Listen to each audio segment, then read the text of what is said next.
Hello ladies and gentlemen, how you doing? Welcome again to another episode of DN Academy Highlights. This is one of the very great episodes for those people who want to know about different stuff that are happening around the world when it comes to economics. Of course, we are much based on whatever that relates with the crypto assets, but sometimes we have to chip in the other side because there is a link between the normal way on how the economics are being operated and also this digital perspective. Basically when it comes to blockchain ecosystem. So you're going to have me, Freeze Magno, and my brother Charity Aaron. So welcome, and remember this conversation is brought to you by Inkryptus Wallet. Once you want to build your own digital asset portfolio, talk about Bitcoin, Ethereum, Inky, Pancake, and much more. And if you want to enjoy about different stuff that you can benefit with from the ecosystem of digital assets, then Inkryptus is going to be one of the best choice. Just go to your Play Store, go to your App Store and search Inkryptus, and then you have the access to this wallet. And trust me, you're going to enjoy the service and the experience of this wallet. And one thing that we always insist, if you don't know anything about crypto assets, don't just rush in. Take your time, learn, understand, and make a very informed decision, because in that way, you're going to maximize your potential and your capitalization with your engagement on a digital asset or on the digital entrepreneurship. So my brother, welcome again to another episode. Yeah, thank you very much. It's been a while actually. Yeah, it's been a while. Last week we were in Sudan. Yeah. Was it Juba. last week or? It was 2 weeks ago? No. Yeah. Basically.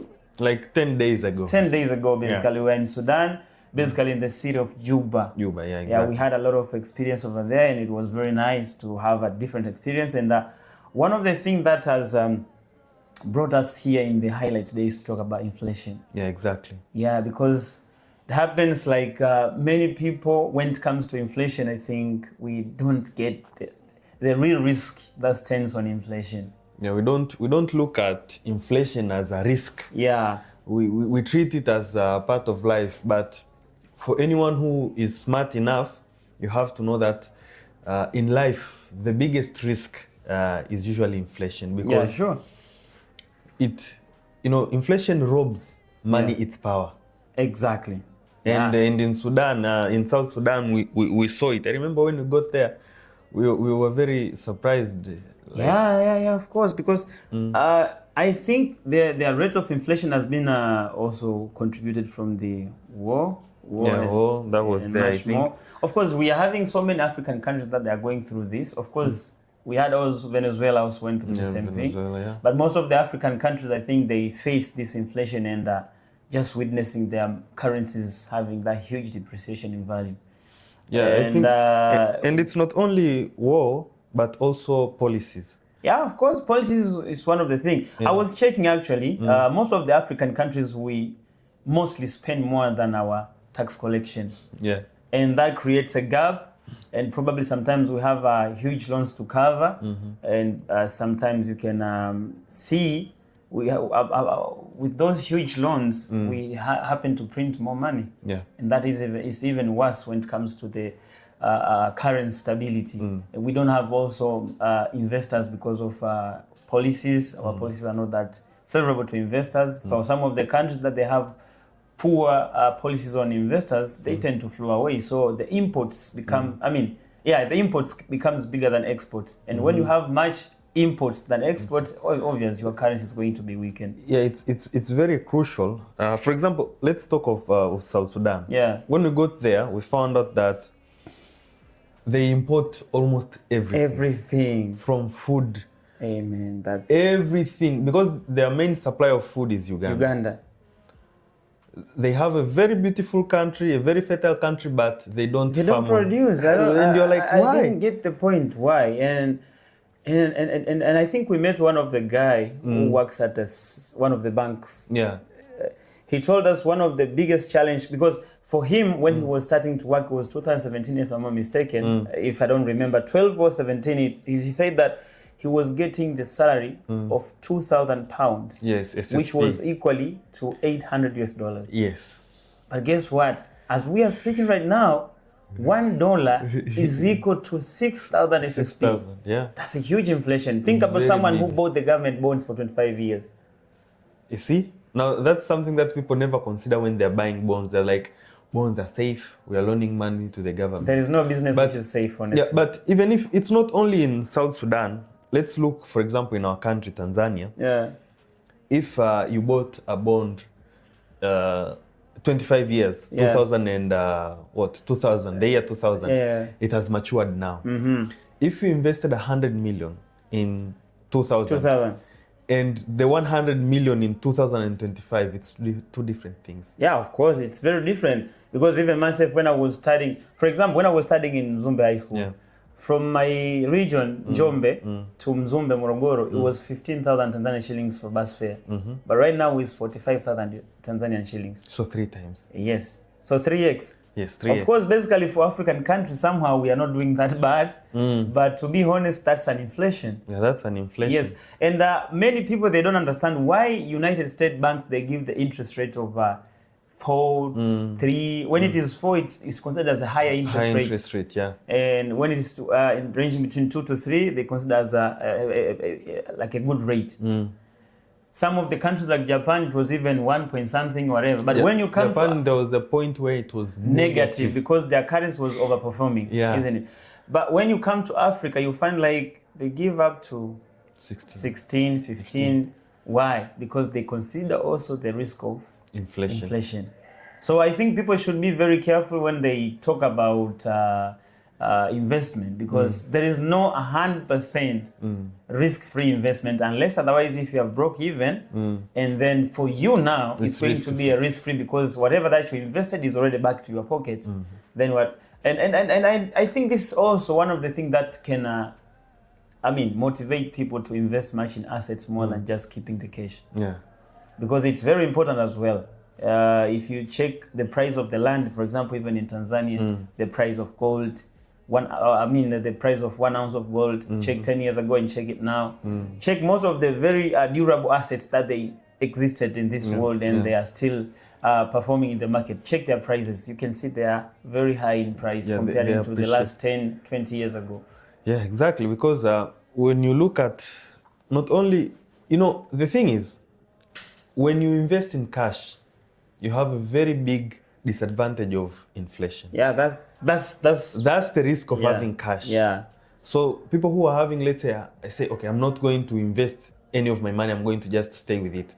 100 million, the year 2000, and the year 2010 and 2025, it's three different 100 million. And remember, there is a time that, for example, in our country, we used to say, when you want to go and buy the airtime of 1,000 Tanzanian shillings, we used to say, I need $1. Yeah. Because at that time, $1 was equals to 1,000.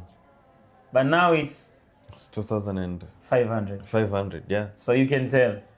Yeah, it's something that people need to know when you want to, especially when you are an entrepreneur and you want to protect your purchasing power. Obviously, you have to put those things into consideration. That's why we always think about diversification of our investment, not just diversifying, but logically and technically diversifying to capitalize the profit and taking advantage of the risks and turn them into a profit. Yeah, exactly. Yeah. So that's something that we wanted to share a little bit of the experience that we had. Of course, there are so many countries that are going through inflation. You can check Nigeria. When I went there back in 2022, $1 was 400 naira. But right now it's almost like 1,800 naira in the space of 3 years. Yeah, that's 4x. 4x. That's huge inflation, of course. Who are you going to blame? I don't even know, because these countries, they're having so many resources, including fuel. But what's happening? I think it's basically, for most African countries I know, it's usually the policies. And for example, for the case of Venezuela, it's because of the sanctions that are imposed by the US and other countries. So you find out that they are it's hard for them to trade. So it becomes hard. Like the country is confined on it itself. So it's hard. Usually, and if you don't have a multi-international relationship in business, there is no way you are going to grow. Yeah, it's a very big. Because your currency is going to be meaningless. For example, if you remember that time, for example, right now, if you take SSP and you come with it here in Tanzania, where are you going to change it? Yeah, that's the issue. They don't accept. Yeah. So your currency becomes like valueless. Yeah. Yeah. And also remember even that time when Zimbabwe was going through the same problem. there was no country that was accepting Zimbabwean currency because it was too depreciating, and it was people they feel worthless. like it's worthless. So I think that's very important for people to have that in their mind when they're working on their entrepreneurship career, especially building up their portfolios and also growing up their financial state. Another thing that we had to discuss today on the highlights was about the bullrun fever that's happening right now. You know, I don't know. Right now people are waiting, not actually waiting, but people are already in the process of accepting the bull run. That we are currently in the bull run. But basically it's just coins performing on their own. Exactly. We can see like different coins are performing on their own. But some major significant thing that you will notice is that, you know, for the last cycle, after the halving, you know, the last halving, most of the flow was in many other assets. But I was just checking. Tether have recorded like a high. They have recorded high investments because now the capitalization of USDT is 170 something billion dollars. US dollars. And just yesterday, the governor of UK, of the Bank of the United Kingdom, has been heard that he is positive, and he has lessened his disagreements with people adopting to these stable coins, meaning that now I think the Bank of England is going to be more positive towards the stable coins, the stable coins. And the use of stable coins actually. And once you see things like this, you're like, okay, now there's a very positive sentiment towards cryptocurrencies. Cryptocurrencies, but mostly towards USDT. Yeah, of course. Basically, there is a time that we had that news. People were explaining like USDT is going to be limited in the Europe side. We are under MiCA. And actually, the one that was having all the policies passed was USDC by Circle. USDC by Circle, yeah. But then if you check, only 20% of the volume of the USDT was in Europe. The rest of the more than 70% was in the other places. And USDT honestly has been one of the most adopted stablecoin, to be honest. Exactly. And if you check the capitalization, you can just tell by itself. It's the fourth, it's the fourth. It's playing a fourth and third. They're just going through each other with Ripple, So it's most of the people now, they trust much on USDT. And with difference to the other previous time when most of the crypto were paired against Bitcoin which were considered as a reference currency. Nowadays, most of the crypto assets have been paired against USDT. And that has brought so much fragmentation on the performance. Because that time, when Ethereum has been paired by Bitcoin as a reference currency, Bitcoin when goes up, obviously Ethereum will go up as well. But nowadays things are different. Bitcoin is paired against USDT, Ethereum against USDT, etc., etc., etc. So you cannot expect the Bitcoin performance can directly trigger the performance of other coins. It's indirect triggering, but at the end of the day, the fragmentation of performance is too huge because it's only Ethereum will only perform if people are buying Ethereum. Bitcoin is going to perform if people are buying Bitcoin. The same applies to other coins and tokens. So at the end of the day, this has brought so much difference and fragmentation on performance of the bull run because people expected like this is the bull run year, so they expect like every coin now next month should be like whoop. People are just we always tell people like there is no way we are going to expect such kind of performance. Of course, we are going to have those hypes, performance for a short time, depending on different categories. Like now you see this time is for real world asset, this time is for meme, this time is for tech, AI tokens. So we have different phases, and honestly, the crypto are being fragmented. And by the way, I think now it's time for the statistical website also to do some modification on how they classify these crypto assets because there are so many things that have been changed. Like, for example, now people explaining about altcoin season. It's confusing because people previously they saw like, okay, if Bitcoin has performed, then a short time from the higher performance of Bitcoin, people will shift from Bitcoin and start investing in other cryptos. But it's no longer like that. People now are having mixed sentiment, and basically we don't have many people with huge amount of money investing with a blind faith. People are doing research now. They are more cautious because the lows that people have been going through is too huge. So people now, at least, somehow they are too cautious. Of course, not most of them. And the number of users of crypto, it's a bit confusing. Some they say 500 million, 600 million. So let's say 550 to 600 million. The bigger percent of these people are short-term investors. And basically, short-term investors, they don't make profits. But institutions are the ones that are making good profit because they invest strategically. And you can see even the strategy, you can see the big investors like even the owner of the co-founder of Telegram. He said he bought more than 8,000 Bitcoins back in the days for $700 and he's not planning to sell any.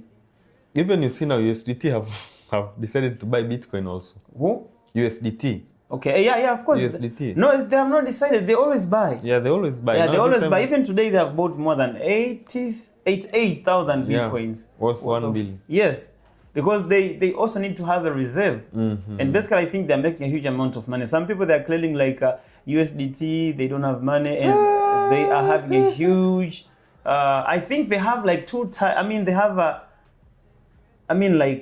copy of the capitalization of USDT in their reserve. Yes, exactly, because people don't understand how USDT works. USDT, the USDT that we are having in circulation, this is like in the secondary market. Yeah, exactly. But there are usually people who make USDT, like institutions, they go with cash in dollars. Yes. They transfer to USDT, and USDT will mint equal amount of tokens now and give it to them. Yeah. Now, the money that USDT receives, they usually reserves it in banks. They usually invest it in fixed terms contract. Yeah. So they usually make an interest based on even those reserves that are given. Exactly, because when you want to get USDT, you have to send cash to them.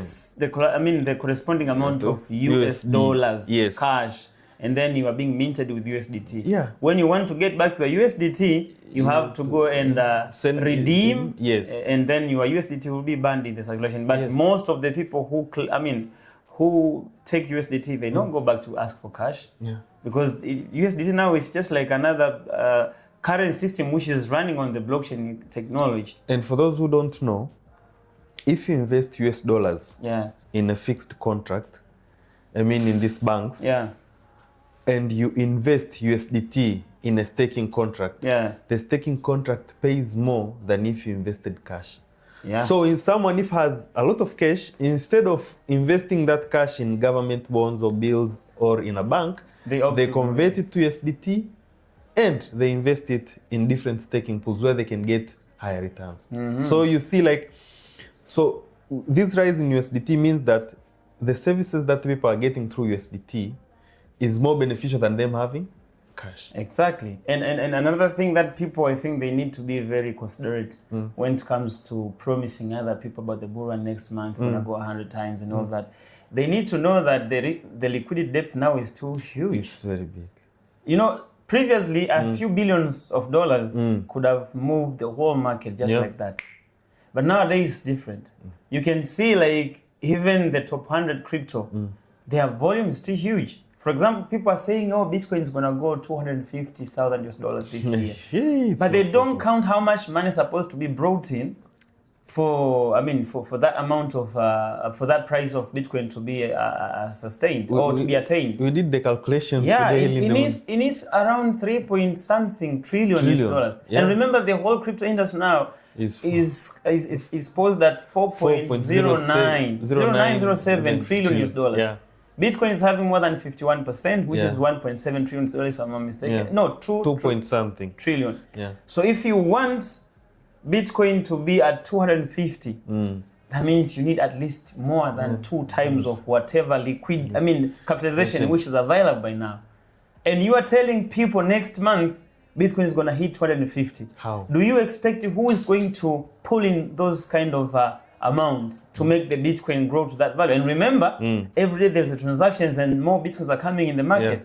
Like, okay, there's not much Bitcoins coming in the market now because we are I mean, the amount of Bitcoins that are coming after 2,000 transactions is only 3.125. But then still, there are many because after every 6 seconds, if I'm not mistaken, there is a 3 seconds or per second? What? No. After every 10 minutes, you Yes, get 3 So per day, it's usually 3.125 times 144. So it's 450 Bitcoins. Yeah, there are per 450 new Bitcoins coming in every day. Yeah. And remember, these Bitcoins that are coming as new, they are not having liquidity. Yes. I mean equity. Yeah. The equity that they depend is the one that is in the market. Yeah. So remember when we are saying like we need at least more than 2 times of whatever liquidity which is available, I mean of whatever equity which is available now, we have to remember also the number of the coins are coming in. And remember, Bitcoin does not have a banning program. It doesn't. So it's something that people need to think more logically and more economical in mentioning the numbers more than just hallucinating and having the illusion of thinking that they're going to be rich overnight, like Bitcoin is going to do 2 times. Just like that, it's not easy, especially to the value that it is right now. It is right now. The capitalization. We are not saying that it's not gonna be there. It's gonna be even $1 million, but not the way people are saying it's gonna be. It's not. It's not going to be magical. As Yes, people are exactly. thinking. It's gonna be a trend. Yeah. Exactly. Slowly. Yeah. Because, for example, today gold is 3,000. 3,000 and Plus. Okay. But like in the 90s, it was 100. Yeah. It came from 100. So you see, like it's usually a gradual process. Yeah. But that growth depends on people believing that it is worth me paying 3,000 and maybe 500 for 1 ounce of gold. Yeah, 100%. Because I believe, okay, in the near future, it's going to be more. Yeah, because it's in demand. Yeah, the demand is growing and the inflation is going there. So basically the assets are more advantageous when it comes to value appreciation over time. Yeah, so I think that is something that people need to have a very careful analysis on when they want to do an investment, because the reason why many people are having bad experience with the results in their investment or engagement with crypto assets is because they are more emotional more than logical. Thinking about, like, for example, right now, you have seen so many stories circulating around after Ripple being taken off, so many cases. And basically, it's not only Ripple. There are so many crypto companies that their cases have been taken off by the Securities and Exchange Commission because we didn't have a clear policies and regulations on the operation of crypto. So as now they're doing so many roundtables to come up with the clear regulations and policies on the use of crypto asset that's going to protect the government's interest as well as protect the consumers and promote the innovators. They saw it's not going to be fair to use the old rules to control the new technology. That's why they're coming up with the new regulations. So they saw like, okay, if we are coming up with the new regulations, then it's fair to close off the cases and then we restart again by discussing with them and knowing how it works, the industry, the stakeholders and all that, so that we can come with effective policies. So taking off those cases, of course, it was a positive news for the Ripple community. But the way people are taking it, it's bad because they're taking it as a hype. Now they are posting something which are very illusional, like saying Ripple is going to hit $100, $10,000 next month.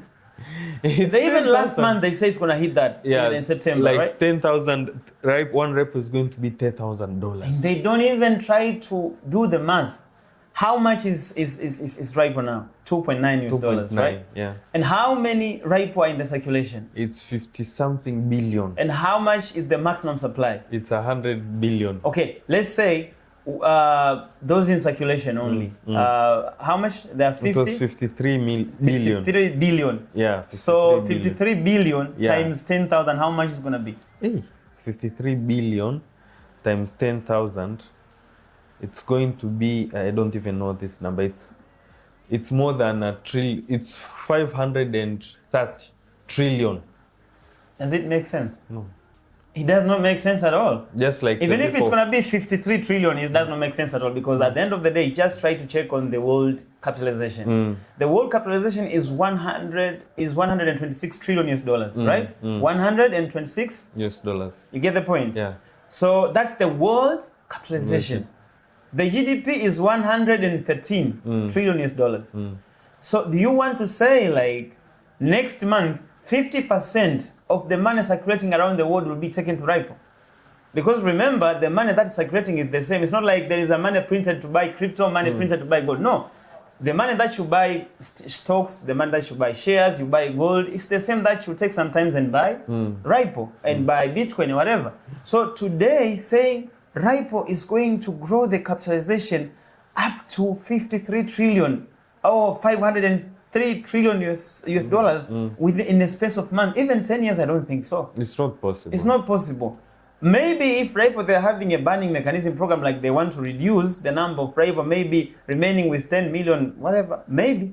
But it's not, I think... It's not even possible It's not possible as well. So some of the things are too illusional, and I don't know why people... And I saw that guy saying crypto is spiritual. It's not about economics or numbers, it's spiritual. Like, how would you believe if crypto is a spiritual? In which perspective? Business is numbers. From what I know, if you want to get a clear understanding about crypto and better analysis and evaluation, you have to take up crypto is the fusion of economics and technology. That's it. So technology-wise, you're going to analyze or evaluate the infrastructure makeup. But when you talk about economics, you have to talk about numbers. You cannot talk about economics and you neglect the numbers. That's not possible. It's not possible. So even someone when says like, oh, Ripple is going to be even $100, it's not today. It's a lot.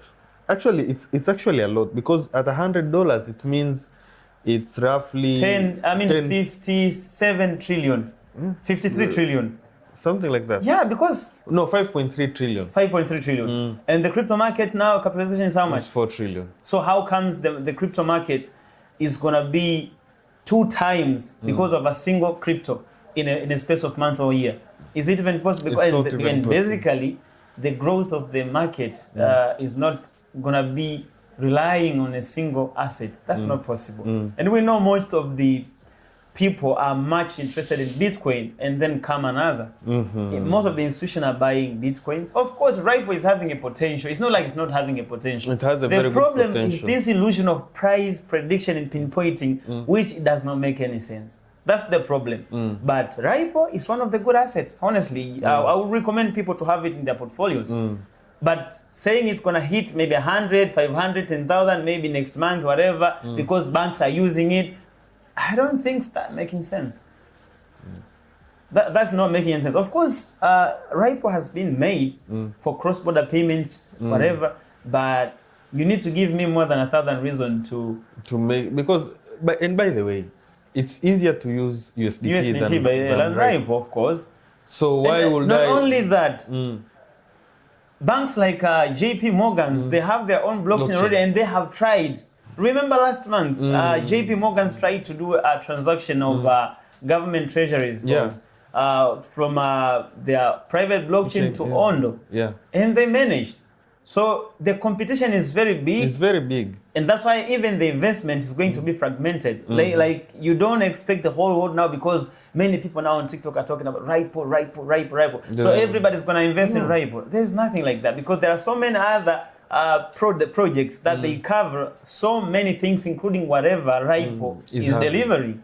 So they're going to have investors, that's okay, but don't expect that they're going to be alone. The competitors are going to be there, and don't expect the competitors are not going to get the customers. Of course, right now we still have a few participants in the ecosystem of blockchain. But when we hit 1 billion users of a blockchain ecosystem, trust me, even the projects that will be circulating around will be so many. Yeah, many. And that's why it's even hard for now to say like, I'm expecting this crypto is going to rise by this much, because we have so many projects. We have those officially listed, and we don't have those which are just appearing every day and they're not listed. And people are investing money there, and most of the people investing in crypto are gambling. Like, this coin is new, I think it's going to go 100x. They still have the same mentality that used to happen before. So many people are losing more than those who are making money. And many people are investing by chasing the price tag more than investing the business idea. So we don't expect, even now, people are buying Ripple because of this hype, like it's going to go high in price. But they're not buying because of the potential that this project ecosystem is having to the community or to the human race. So it's something that I think people need to be very careful. And don't forget, because of the hype that Ripple is going on with right now, many people now have come with so many scams about Ripple. meme coins. Scams are important. Well, there's another scam that's circulating right now. I've just forgot the name. Arbitrage. It's the same story. Like, you know, arbitrage is very simple. And people just need to understand it.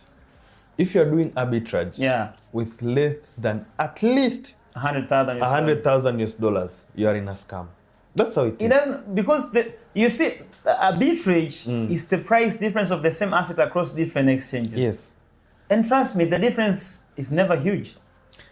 I just want to give someone a very simple example. Yeah. For example, maize, a bag of maize in Jombe is 45,000. Yeah. In Dar es Salaam is 16,000. Yeah. It is 60,000. 6,000, yeah. That's a difference of 15,000, right? Yeah. But let me say I'm buying 2 bags of maize from Jombe and I come to sell them here in Dar es Salaam. So I'll make a profit of how much? 30,000. 30,000. I have not considered how much the transportation and all taxi, everything. How you might find it's not even profitable. But if someone buys 100, let's say even 1,000 bags, and come and sell them here, that's a profit of 15 million. Exactly. They can cover everything else. The spread is going to make sense because we have many assets. I mean, particulars to sell. Now, in the case of arbitrage, someone is saying, okay, I'm doing arbitrage with $100. How? Like, how are you going to cover the transaction fees and everything and remain with the profit? How much profit are you going to make? And somebody is saying we are getting 2% daily from arbitrage trading. Come on, guys, that's ridiculous. That's ridiculous. And one thing that people don't know is that the people who are benefiting from arbitrage, I was doing my research. I was like, there are people who are doing arbitrage. But how do they succeed? I found out that you might find someone has funds in different exchanges. Like they have funds in Binance, KuCoin, and somewhere else. So for example, Ether in Binance is expensive than Ether in for example, KuCoin. So they will do consecutive transactions. They'll buy here, they'll sell here. So the profits remain on different exchanges. Not meaning that they buy from one exchange, transfer, then sell. No. They do it instantaneously. Here they buy. Basically, people have to understand the arbitrage opportunities does not stand like that always. It's just a split of second, like the price is different, and then it stabilizes. Because if the price is different like that for a longer period of time, liquidity providers will be in loss. So it sometimes happens the split difference, but it takes few seconds. It's already back. Yes.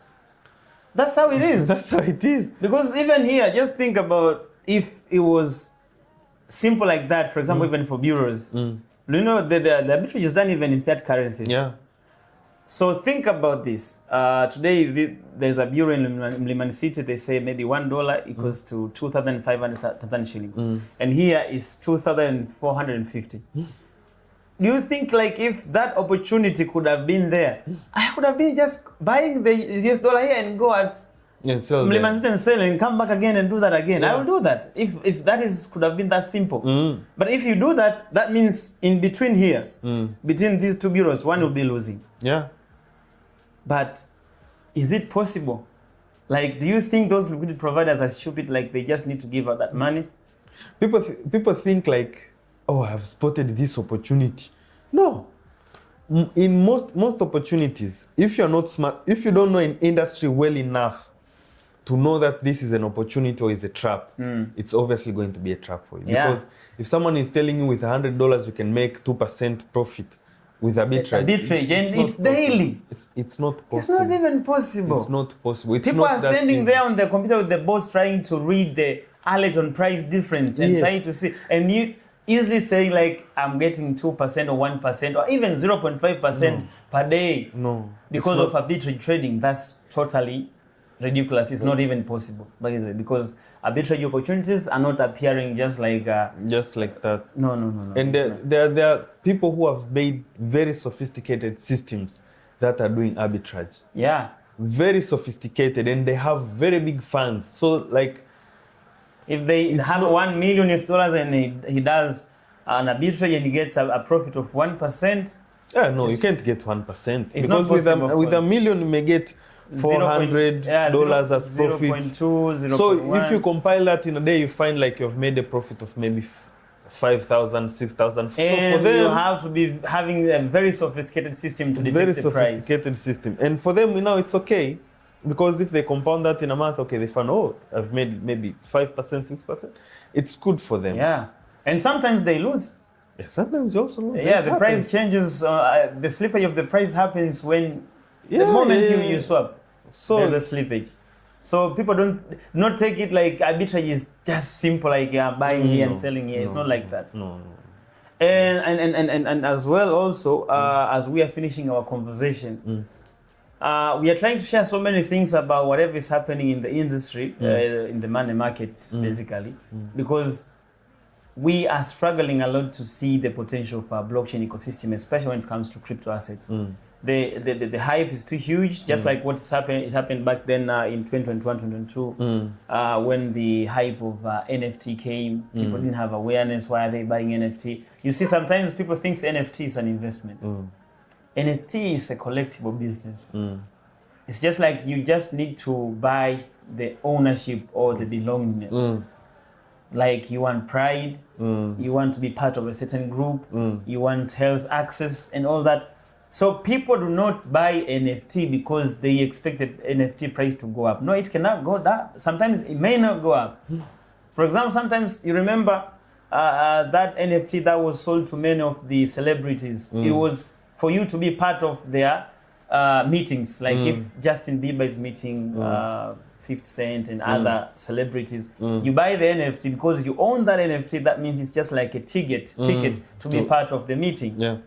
So people, they bought those NFT with a huge price because they are limited and high in numbers. But then after, if that meeting does not add up a value to you, why would you go there? Exactly. You'll say like, okay, I want to sell this NFT. And then another one says, I want to sell the NFT. And probably you bought it at 1.2. Some people bought the NFT at 1.2 million US dollars. And everybody wants to sell it. Who's going to buy it? Why are you buying it?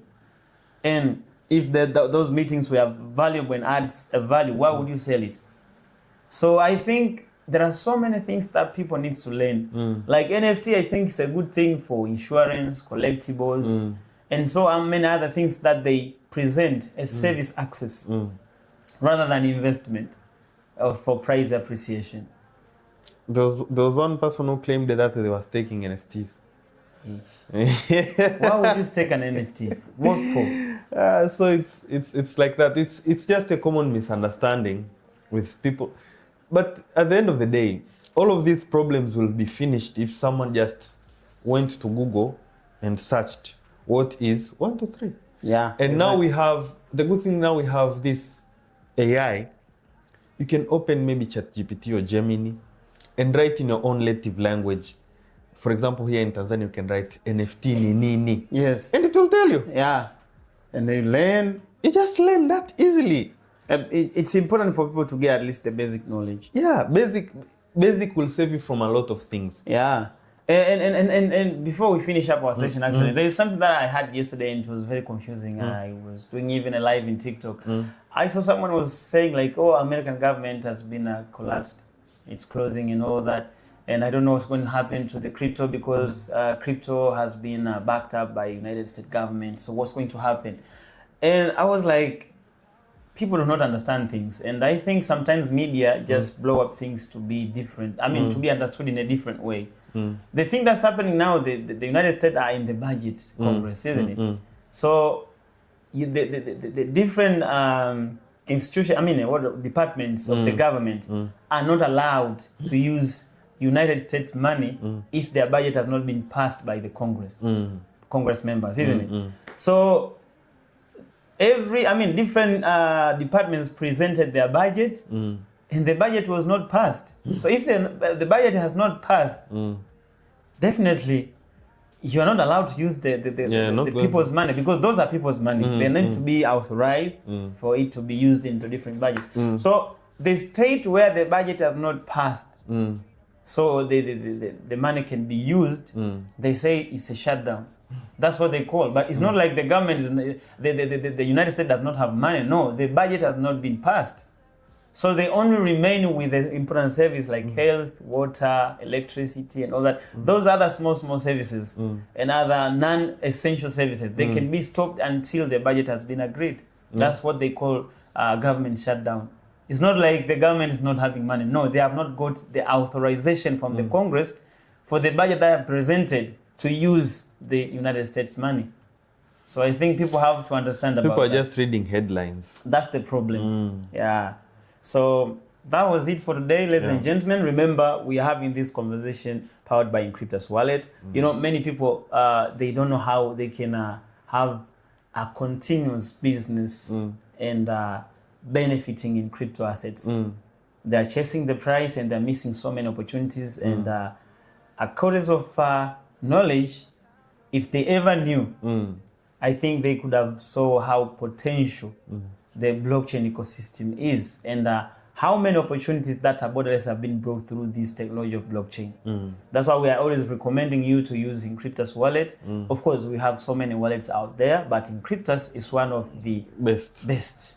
When you talk about the wallet that can satisfy your demands for a digital entrepreneur, if you are interested to invest in digital assets, then Inkryptus is one of the wallets that obvious. I would recommend you to go through it. So just go to your Play Store and App Store and download this wallet. Start to use it because you have so many things there. You can just save. You can do staking, yield farming, play games. You can do IBO. Like there are so many services that they can capitalize your engagement, and then you see, wow, I'm making something out of the asset that I'm having. So don't forget to go through the Play Store and App Store, or visit www.inkryptus.com and then get the information about the project itself and the whole ecosystem. Go through the smart contract and so many things that are involved and are presented in the ecosystem of this amazing project that is built on a Binance Smart Chain blockchain.